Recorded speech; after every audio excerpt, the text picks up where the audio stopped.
Ya, macet-macet jalan di depan Siloam. Ya, Berikut ini sosok wanita tanpa busana di mobil dinas DPRD Jambi, ternyata masih SMA, hasil tes urin negatif. Sosok wanita tersebut menggemparkan jagat maya. Bagaimana tidak, dalam sebuah video viral yang beredar saat peristiwa kecelakaan tragis itu diketahui terlihat seorang wanita tak berbusana. Bahkan wanita tersebut menggunakan kain milik dari orang lain untuk menutupi tubuhnya. Kecelakaan itu menyita perhatian warga setempat yang berada di lokasi kejadian. Tak sedikit yang merekam peristiwa nahas tersebut pasca kecelakaan.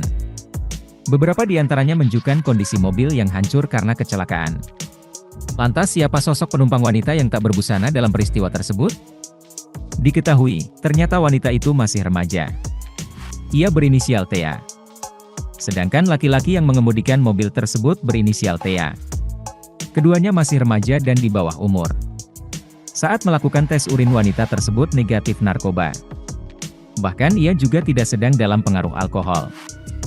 Dilansir dari tribunnews.com, Kapolresta Jambi, Kombes Pol Eko Wahyudi membeberkan kondisi Sa dan Tea pasca kecelakaan yang menimpa. Keduanya mengalami luka dan trauma sehingga perlu menjalani perawatan medis. Sa diketahui menderita sejumlah memar di bagian tubuhnya. Sementara Tea mengalami kondisi lebih parah karena menderita patah tulang akibat kecelakaan. Eko menyebutkan pihaknya masih melakukan penyelidikan, sehingga belum bisa memastikan penyebab kecelakaan. Pihaknya juga belum bisa meminta keterangan Sa dan Tea. di depan Siloam. Ya, ada orangnya. Yo, yang buka betino jantan di dalam ini pakai mobil plat merah. Mobil. Yo, Bukti di dalam dua-duanya. betino jantan. Terima kasih sudah nonton. Jangan lupa like, subscribe, dan share ya.